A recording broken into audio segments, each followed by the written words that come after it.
नमस्कार। छत्तीसगढ़ कौशल्या भूमि में बहुत स्वागत है आपका। मैं हूं आपके साथ प्रियंका मिश्रा। बुलेटिन की करेंगे शुरुआत। पहली खबर जांजगीर से आ रही है, जहां विधानसभा चुनाव की तिथि की घोषणा होने के साथ ही साथ बीजेपी ने अपने प्रत्याशियों की भी घोषणा कर दी है। वहीं पार्टी की दूसरी सूची में जांजगीर चांपा जिले की तीनों सीटों के प्रत्याशियों की घोषणा कर दी गई है।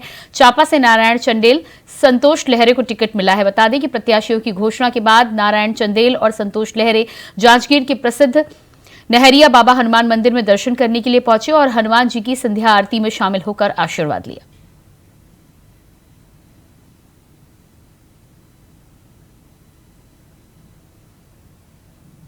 कि छत्तीसगढ़ प्रदेश में परिवर्तन की बयार बह रही है।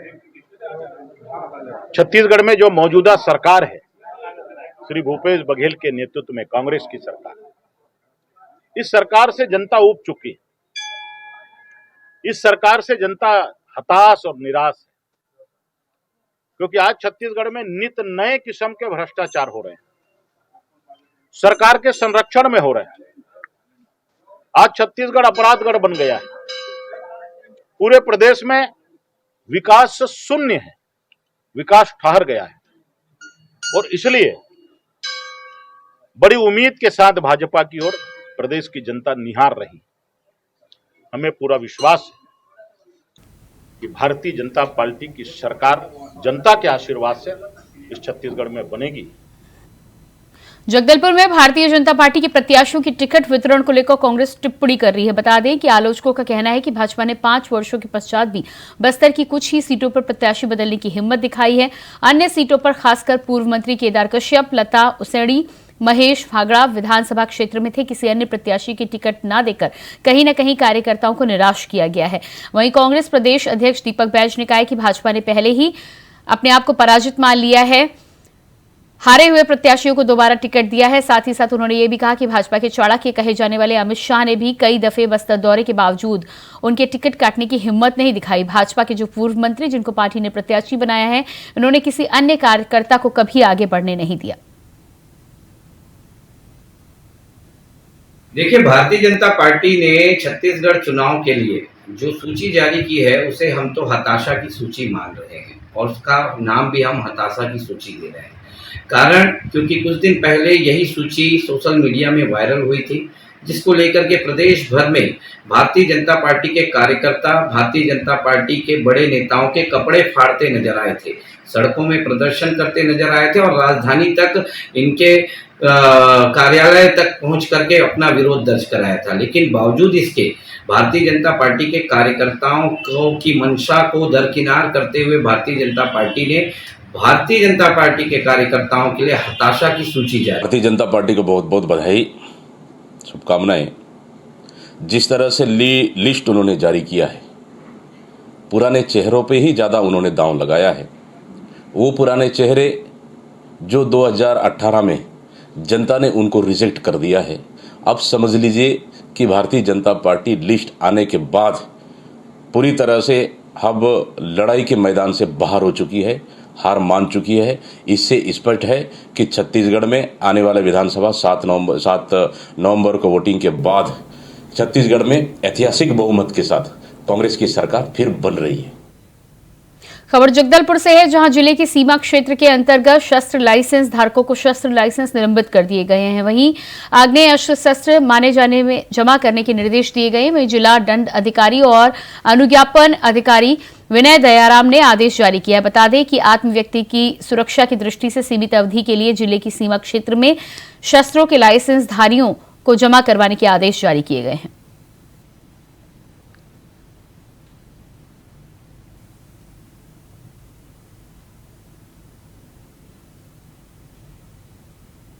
जगदलपुर में अवैध शराब बिक्री के दौरान पुलिस ने आरोपी को गिरफ्तार किया है। बता दें कि सूचना पर टीम गठित कर कार्रवाई के लिए पुलिस रवाना हो गई है, जहां पर संदिग्ध व्यक्ति की पहचान कर रेड की कार्रवाई की गई। तो वहीं रेड की कार्रवाई के दौरान संदिग्ध व्यक्ति के पास से 19,440 लीटर अंग्रेजी शराब बरामद की गई है, जिसकी कीमत लगभग 14,040 बताई जा रही है। हालांकि आरोपी के विरुद्ध आबकारी एक्ट पंजीकृत कर कार्रवाई की गई है।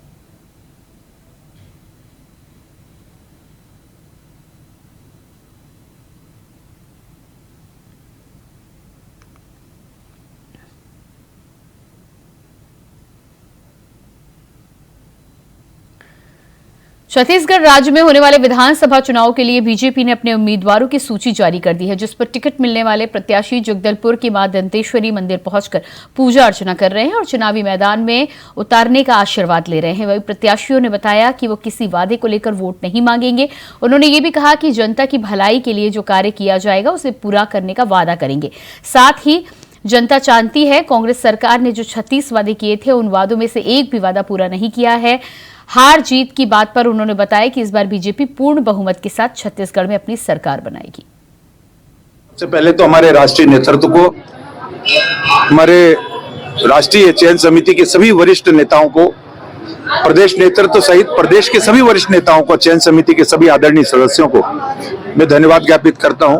हृदय से आभारी हूं मैं कि एक बहुत ही मामूली, एक बहुत से छोटे से कार्यकर्ता को उन्होंने इस योग्य समझा कि जगदलपुर विधानसभा में अपना भारतीय जनता पार्टी का प्रत्याशी बनाया है। मैं उनको सादर प्रणाम करता हूं। यहाँ की शानदार, वजनदार जो जनता है, चाहे वो किसी भी समाज, धर्म, जाति, संप्रदाय के हों, सबका प्यार निरंतर और लंबे वर्षों तक भारतीय जनता पार्टी को मिला है।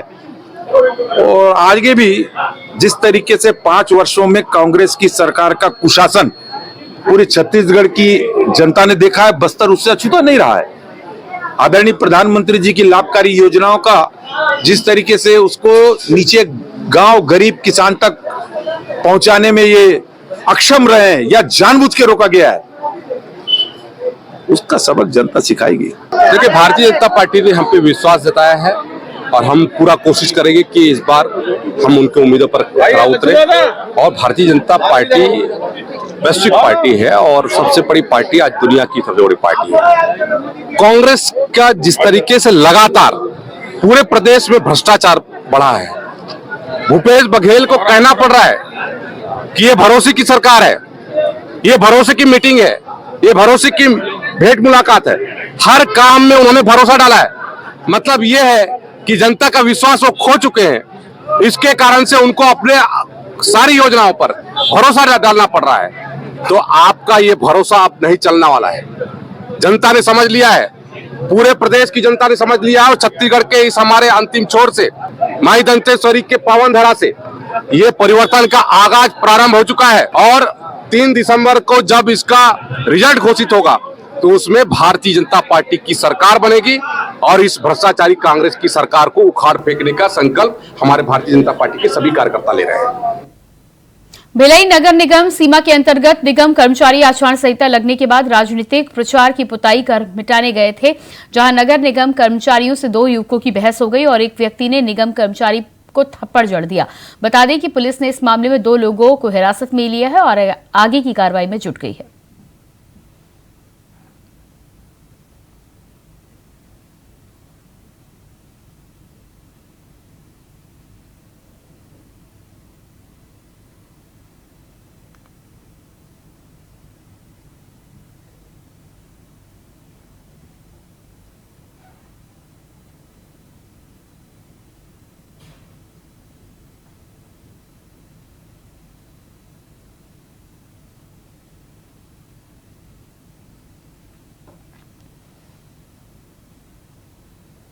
जगदलपुर के संसदीय सचिव रेखचंद जैन छिंदगुर पहुंची, जहां पर उन्होंने 6,64,89,000 रुपए के नल जल योजना, बाजार शेड निर्माण, माता बूढ़ी का भूमि पूजन कर लोकार्पण किया। बता दें कि ग्राम पंचायत कांदा नगर में 10 लाख रुपए की लागत से निर्मित मां मावली और मां हेंगलालिन के माता बूढ़ी का लोकार्पण किया गया। इस अवसर पर संसदीय सचिव रेखचंद जैन ने कहा कि आज सुदूरवर्ती संवेदनशील वनांचल ग्राम कांदा नगर, छिंदगुर एवं मुंडागढ़ में लगभग 6.5 करोड़ रुपए के नल जल योजना का भूमि पूजन किया गया है, जिससे इस वनांचल में भी शुद्ध पेयजल की आपूर्ति सुनिश्चित की जाएगी।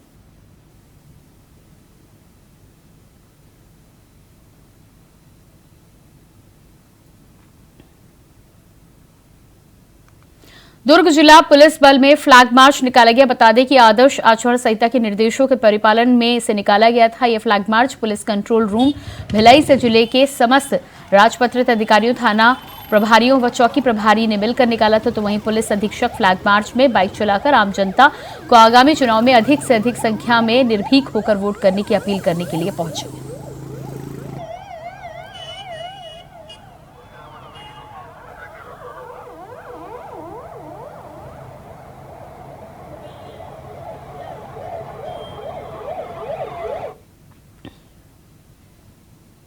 धमंतरी में गड्ढों की वजह से सड़क हादसों का सिलसिला थमने का नाम नहीं ले रहा। बता दें कि बाइक पर सवार महिला और पुरुष गड्ढे में गिरने की वजह से ट्रक की चपेट में आ गए, जिससे दोनों ही लोग गंभीर रूप से घायल हो गए। तभी एक युवक ने घायल युवकों को शहर के निजी अस्पताल में भर्ती कराया, लेकिन अभी भी दोनों की स्थिति गंभीर बनी हुई है। तो वहीं आम लोगों ने वाहन और वाहन चालक को गिरफ्तार कर पुलिस के हवाले कर दिया। फिलहाल पुलिस भी आगे की कार्रवाई कर रही है।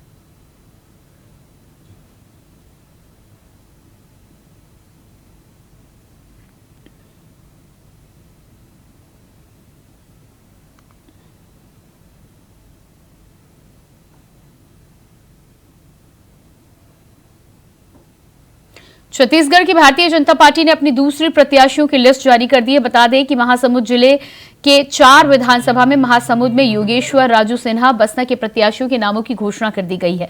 तो वही नामों की घोषणा होने के बाद कहीं खुशी कभी गम देखने को मिल रहा है। भारतीय जनता पार्टी ने जहां अपने 90 विधानसभा के प्रत्याशियों के नाम तय कर दिए हैं, तो वहीं कांग्रेस ने अब तक अपने प्रत्याशियों के नाम की घोषणा नहीं की है। अब देखना यह है कि कांग्रेस प्रत्याशियों के नाम की घोषणा कब करती है।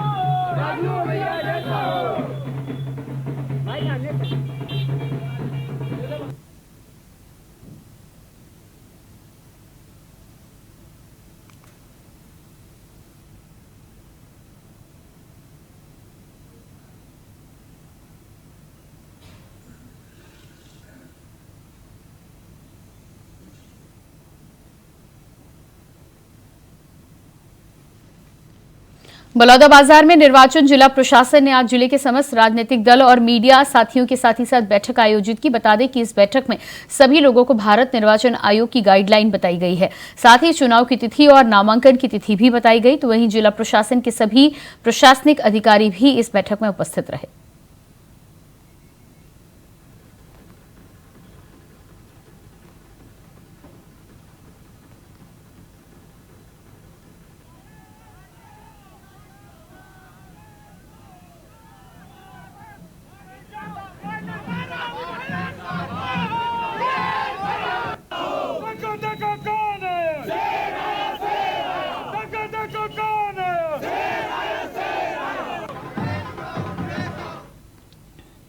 खबर बालोद से है, जहां केंद्रीय निर्वाचन आयोग ने चुनावी तारीख के ऐलान के बाद बीजेपी ने अपनी दूसरी सूची भी जारी कर दी है। बता दें कि जिले के सभी शेष विधानसभा सीटों के प्रत्याशियों की घोषणा भी कर दी गई है। वहीं जिले में 3 विधानसभा सीट हैं, जिनमें से एक विधानसभा डोंडी लोहारा से बीजेपी ने पहली सूची में देवलाल ठाकुर को प्रत्याशी बनाया है। सूची आने के बाद बीजेपी के प्रत्याशी वीरेंद्र साहू ने कहा कि भूपेश बघेल के कुशासन के खिलाफ बीजेपी ने सभी प्रत्याशियों जीत हासिल करेंगे। साथ ही उन्होंने कहा कि बीजेपी के उम्मीदवारों को वोट देकर भारी मतों से जनता विजयी बनाएगी। भारतीय जनता पार्टी ने, प्रदेश नेतृत्व और राष्ट्रीय नेतृत्व ने मुझ जैसे एक छोटा सा सामान्य कर्ता को पुनः भारतीय जनता पार्टी ने अभी जो विश्वास व्यक्त किया है, इसके लिए मैं भारतीय जनता पार्टी प्रदेश नेतृत्व का, केंद्रीय नेतृत्व का और हमारे गुंडरदेव विधानसभा क्षेत्र के सभी जो हमारे जो कार्यकर्ता हैं और हमारे जो जिले के जो कार्यकर्ता हैं, इन सभी का मैं हृदय से आभार व्यक्त करता हूं। जगदलपुर कलेक्टर विजय दयाराम की सोमवार रात बस्तर जिले में सीमावर्ती धन पूंजी नाका पहुंचे, जहां पहुंचकर उन्होंने तैनात वाहन जांच दल की कार्रवाई का अवलोकन किया। साथ ही साथ उन्होंने वाहनों की सघन चेकिंग के निर्देश दिए और वहां से गुजरने के बाद सभी वाहन चालकों के नाम, पता, संपर्क आदि को रजिस्टर करने के भी निर्देश दिए गए। कलेक्टर के साथ पहुंचे पुलिस अधीक्षक जितेंद्र मीणा ने अधिकारियों को देवड़ा मंदिर मार्ग का भी औचक निरीक्षण कर तमाम लोगों को निर्देश दिए गए।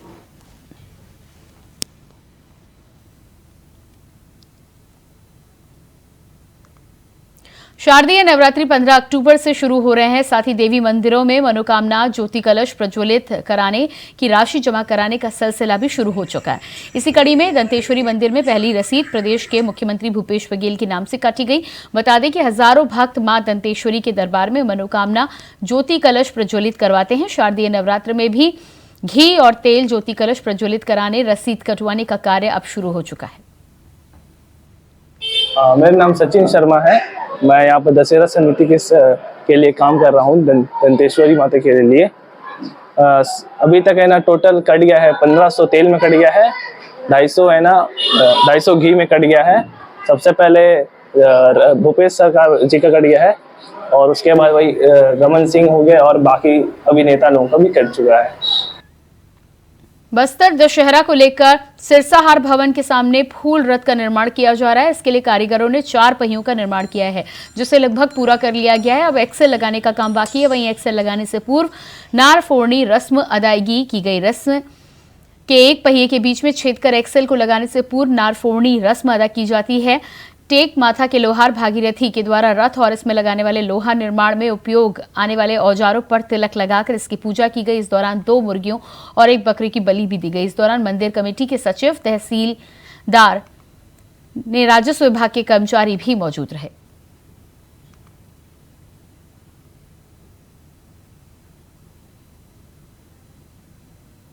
बस्तर दशहरा 2023 पर्व के लिए अभी रथ निर्माण का कार्य प्रगति पर है। रथ निर्माण हेतु झाड़ उमरगांव और बेड़ा उमरगांव, ये 2 गांव से 75 कारीगर आते हैं, 2 ग्रुप के, और उनके द्वारा जो है रथ का निर्माण किया जाता है।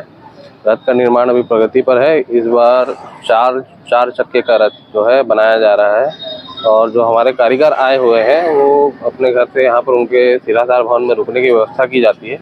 साथ ही उनके खाने, भोजन और स्वास्थ्य और पूरे स्वास्थ्य वगैरह की सारी चीज़ों की व्यवस्था की। छत्तीसगढ़ के धमंतरी के रामपुर वार्ड निवासी आस्था यादव पटियाला में आयोजित national institute of sports training में टॉप थेरेपिस्ट बनी है। बता दें कि इस ट्रेनिंग में देश भर के 15 राज्यों के एथलीट शामिल हुए थे, जिनमें से फाइनल ट्रेनिंग के लिए 38 लोगों का चयन किया गया। आस्था यादव भी उन्हीं में शामिल हैं। वहीं ट्रेनिंग के प्रैक्टिकल परीक्षा में आस्था ने टॉप स्थान प्राप्त किया है और थ्योरी में दूसरे स्थान पर रही।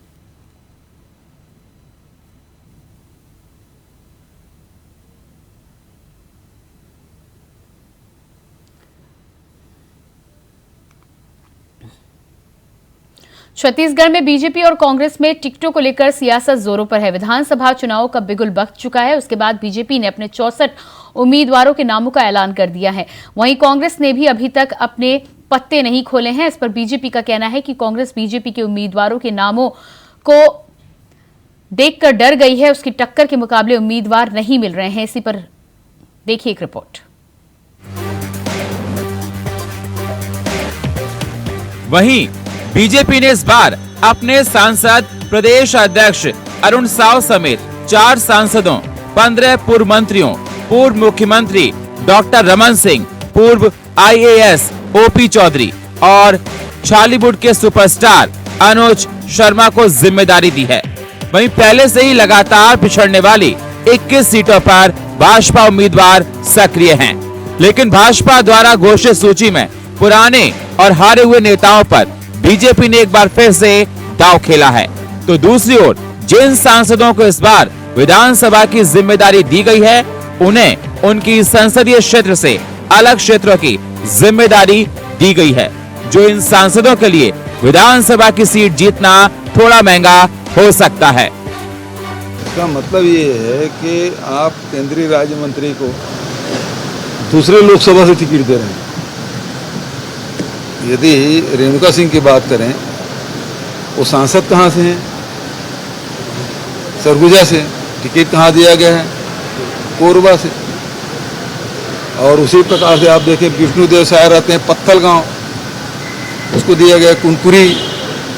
और गोमती साय रहती हैं कुनकुरी, उसको दिया गया पत्थल गांव। OP चौधरी खरसिया से पलायन कर गए। तो हारे हुए लोगों में वो दांव लगा रहे हैं। भाजपा अध्यक्ष अरुण साव ने प्रत्याशियों की सूची पर कहा कि भाजपा कांग्रेस से हर मामलों में बढ़त बनाए हुए है। कांग्रेस डर के कारण से अपनी सूची को लेकर तारीख पर तारीख का खेल खेल रही है। इस बार भाजपा के सभी उम्मीदवार पूर्ण बहुमत के साथ कांग्रेस की सरकार को यहां से उखाड़ फेंकेगी। आपको बता दें, भाजपा और कांग्रेस में लिस्ट जारी होने से पहले ही इंटरनेट और व्हाट्सएप पर ये लिस्ट जारी हो चुकी थी, जिसे लेकर भाजपा और कांग्रेस जानबूझकर लिस्ट को जारी करने का आरोप प्रत्यारोप का दौर चल रहा था। कांग्रेस पार्टी सनातन हमें ना सिखाए, जो सनातन का विरोध करने वाले लोग हैं। आज कांग्रेस अपनी सूची जारी नहीं कर पा रही है, 90 में से एक भी प्रत्याशियों की सूची जारी नहीं कर पा रही है।